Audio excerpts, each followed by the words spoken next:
Hello friends, आपका स्वागत है हमारे इस यूट्यूब चैनल पे। मैं आशा करता हूँ कि आप सभी स्वस्थ होंगे और अपने अपने पीईटी में ज़ोर शोर से लगे हुए होंगे।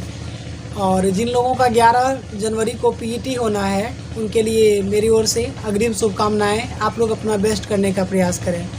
इस वीडियो में हम कुछ प्रश्नों के साथ आए हैं। प्रश्न है 2-3 कमेंट जो मुझे अंदर से इस वीडियो को बनाने के लिए मजबूर किया है। एक कैंडिडेट ने मुझसे पूछा था कि मेरे 4 मिनट 50 सेकंड हमको लग रहे हैं दौड़ने में, मुझे पीईटी में जाना चाहिए अथवा नहीं। दूसरा प्रश्न था कि मेरा कटऑफ से 2.46 नंबर ही अधिक है, मुझे क्या करना चाहिए, पीईटी को स्किप करना चाहिए अथवा जाना चाहिए। तो इस वीडियो में हम आपको पूरे फैक्ट के साथ बताने का प्रयास करें।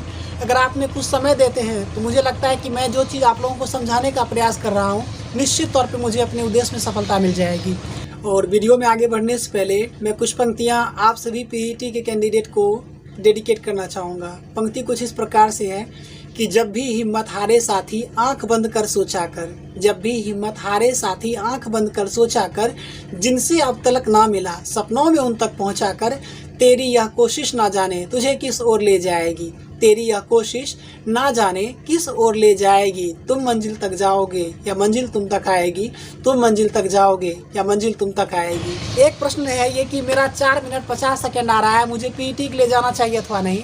तो मेरा एक लाइन में जवाब होगा कि आपको जाना चाहिए। क्यों जाना चाहिए? आपके मन में सवाल आएगा कि जब 4 मिनट 15 सेकंड में मुझे वहाँ दौड़ना है तो यहाँ 4 मिनट 50 सेकंड में कैसे हो पाएगा? ये 4 मिनट 50 सेकंड लगा करके मैं कैसे क्वालिफाई कर जाऊँगा?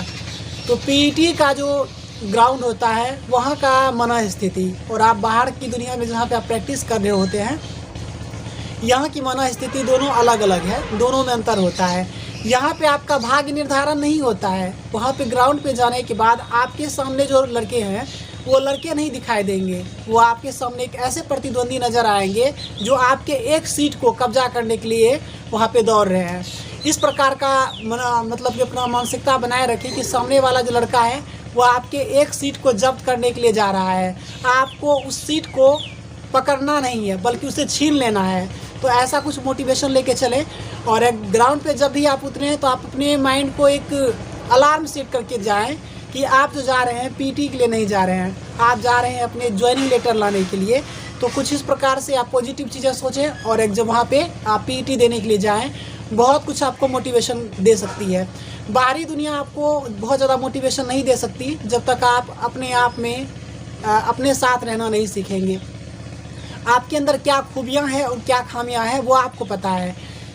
जैसा कि आप सभी को पता है कि 2019 का वैकेंसी है, 2022 आते आते बहुत के साथ बहुत कुछ बदल गया है। आपने कई अपने हितैषियों को भी खोया है। ज़रा उसे कल्पना करके देखिए, आप पीईटी के लिए आप हिम्मत हार रहे हैं कि आपको 20-25 सेकंड अधिक लग रहा है। बस अंतिम बार सोच करके आप ये सोच करके दौड़ें कि आपके जीवन का ये आखिरी दौर है, इसके बाद आपको जीवन में फिर कभी नहीं दौड़ना है। कुछ इस प्रकार की मनोस्थिति के साथ आप जाएंगे और पीईटी में बेस्ट करने का प्रयास करें। मेरी ओर से आपके लिए यही शुभकामनाएं हैं।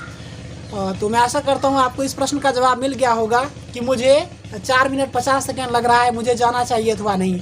तो मेरा जवाब यही था पहले भी कि आपको पीईटी के लिए जाना चाहिए। दूसरा प्रश्न जो है ये काफ़ी जटिल है। जटिल ये है कि मेरा कटऑफ से 2.46 नंबर ही अधिक है, मुझे पीईटी के लिए जाना चाहिए अथवा नहीं। तो दोस्त मेरा यहाँ पे भी आपको जवाब होगा कि बिल्कुल जाना चाहिए। यहाँ पे मैं कुछ फैक्ट के साथ बात करूँ कि अगर आपको पता है कि 3 कैंडिडेट का रिजल्ट दिया गया है, मतलब एक सीट के लिए 3 कैंडिडेट का रिजल्ट दिया गया है, जिसमें पीईटी के लिए 3 कैंडिडेट नहीं है। पीईटी तो 2.7 के आसपास कैंडिडेट बुलाया गया है, लेकिन वो जो सीएए वाले कैंडिडेट हैं उनका पीईटी नहीं होता है। लेकिन उस कैंडिडेट को भी अगर आप शामिल करते हैं तो अब 3 कैंडिडेट फाइट कर रहे हैं एक सीट के लिए।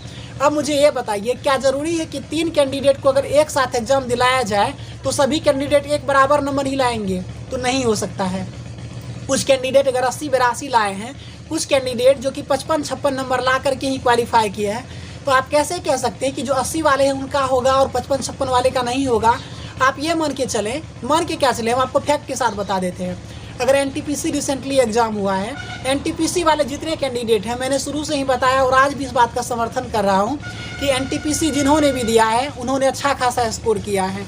अगर कोई लड़का जिसका एनटीपीसी जैसा कि आपको पता है लेवल 3 का भी रिजल्ट दे रहा है, ये कैंडिडेट अगर आपके पीईटी में भाग लेने के लिए नहीं जा रहे हैं, मान लीजिए अगर जो कि एनटीपीसी में है उनका 80-82 नंबर आया, आप जो है उसका 55-56 है, आप ये सोच करके चल रहे हैं मेरा तो नंबर कम है, जो अन्य प्रतिभागी हैं उनका नंबर अधिक है, उनका सिलेक्शन होगा, मेरा नहीं होगा। तो आपके पास मतलब कि ये अधिकार किसने दे दिया ऐसा सोचने के लिए कि आपका नंबर कम है तो आपका सिलेक्शन नहीं हो सकता।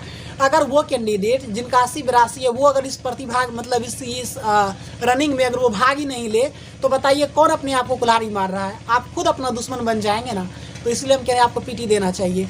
जैसे कि कोई एनटीपीसी का कैंडिडेट है, उसका अगर इस बीच सिलेक्शन हो जाता है तो बिल्कुल नहीं जाएगा। 2019 की वैकेंसी है, बहुत सारे अच्छे लड़के हैं जो अलग अलग सेक्टर में चले गए हैं। रिसेंटली अलग अलग जो एसएससी का था, एसएससी में चले गए हैं और बहुत सारे स्टेट पीसीएस में चले गए हैं। ऐसा नहीं है कि ग्रुप डी केवल ग्रुप डी के लड़के दे रहे हैं, ऐसे बहुत सारे प्रतिभागी थे जिनका सेक्शन मतलब कुछ और सेक्टर रहा था, लेकिन वो आकर के यहाँ पे आपकी प्रतिद्वंदिता को बढ़ा दिए हैं। तो आपके मन में ये सवाल बिल्कुल भी नहीं रहना चाहिए कि मेरे कटअप से 3-4 नंबर ही अधिक है। मैं तो कहता हूँ कि जिनका कटअप पार किया है बंधु, आपको भी जाना चाहिए पीटी में। आपके जो कैंडिडेट, आपके जो प्रतिभागी हैं वो वहाँ पे शामिल होते हैं अथवा नहीं होते ये आपको थोड़ी पता है। अगर कोई लड़का 90-92 लाता है, हो सकता है उसका फिजिकल अच्छा नहीं रहा हो, अगर वो अच्छा परफॉर्म नहीं कर पाए या उस सेक्टर में जाने की उसकी इच्छा नहीं हो। कुछ लोग अपने शौक से भी एग्जाम देते हैं अपने आप को जांच पड़ताल करने के लिए। तो आप उसके नंबर को ये आधार बना लो कि आप उनका नंबर अधिक है और आपका नंबर कम है तो आपका सिलेक्शन नहीं हो सकता। तो इस प्रकार की मनोवृत्ति को आप बदल दें, ऐसा रखना आपके लिए नुकसानदेह है। आपको पीटी पे ज़्यादा फोकस करना चाहिए, बजाय इसके कि फलाने का नंबर अधिक है मेरा कम है तो मेरा सिलेक्शन नहीं हो सकता है। तो अपने मन से इन चीज़ों को निकाल करके आप अपने पीटी पे बेस्ट करने का प्रयास करें। और लास्ट में बात करें, जैसा कि डॉक्यूमेंट के बारे में आपको पता होगा कि क्या सब लेके जाना है, तो चलिए मैं बताता हूँ क्या सब डॉक्यूमेंट लेके जाना है। जैसा कि आप देख पाएंगे यहाँ पे नॉर्थ वेस्टर्न रेलवे जयपुर की तरफ से ये एक नोटिस जारी किया गया था कि जो कैंडिडेट पीईटी में भाग ले रहे हैं उनके साथ कौन कौन सा डॉक्यूमेंट होना चाहिए। 1 नंबर में लिखा गया है ओरिजिनल आधार कार्ड। यहाँ पे ओरिजिनल आधार कार्ड चाहिए आपको या ई आधार कार्ड डाउनलोड कर सकते हैं। यहाँ पे आपका फ़ोटो कॉपी बिल्कुल भी काम नहीं करेगा। दूसरा बात करें तो दूसरा देखिए एक और भी चाहिए आपको, आधार कार्ड तो लेके जाना है जिसके द्वारा आपका बायोमेट्रिक होना है। दूसरा डॉक्यूमेंट कोई भी ले सकते हैं, पेन कार्ड ले सकते हैं, उसके बाद फ़ोटो पासपोर्ट ले सकते हैं और जिससे मतदाता वाला होता है वो ले सकते हैं। इनमें से कोई भी आप एक और लेके जाएं। दूसरा कह रहा है कि पीईटी कॉल लेटर जो आपको बुलाया गया है जिस डेट में पीईटी है तो वो आपको लेके जाना है। तीसरा डॉक्यूमेंट मांग रहा है कि duly filled and sign declaration form. तो वहाँ पे आपको जैसे कि एक डिक्लेरेशन फॉर्म कब आता है कि जब एडमिट कार्ड डाउनलोड करेंगे तो उसी के साथ एक डिक्लेरेशन फॉर्म लास्ट में आएगा, उसको भरना है। चौथा है कि self declaration about updates in biometrics in Aadhaar. वहाँ पे जो है आपको एक अलग से डॉक्यूमेंट वहाँ पे मिलेगा ग्राउंड पे, उसे आपको भरना है। और 5वां पॉइंट है कि आपको 6 फोटोग्राफ्स चाहिए, वो फोटोग्राफ्स वही होने चाहिए फॉर्म भरते वक्त दिया। अब बहुत सारे कैंडिडेट के मन में ये सवाल होगा कि वो वाला जो फोटो है हम कहाँ से लाएं। तो आपको घबराने की कोई ज़रूरत नहीं है। एडमिट कार्ड डाउनलोड करेंगे, साइबर कैफे वाले के पास जाएंगे, वो निकाल देंगे। उनको बोलिएगा कि इनसे मुझे 6 फोटो बनाना है, तो वो आपके एडमिट कार्ड पे जो फोटो है उसी से आपको 6 फोटो बना करके दे देंगे। तो इसके लिए आपको घबराना नहीं है। लास्ट में नोट में लिख दिया गया है कि इसके बिना आपको अब मतलब कि ग्राउंड में आने की अनुमति नहीं होगी। तो चलिए इस वीडियो में इतना ही, मिलते हैं किसी अगले वीडियो में, तब तक के लिए धन्यवाद।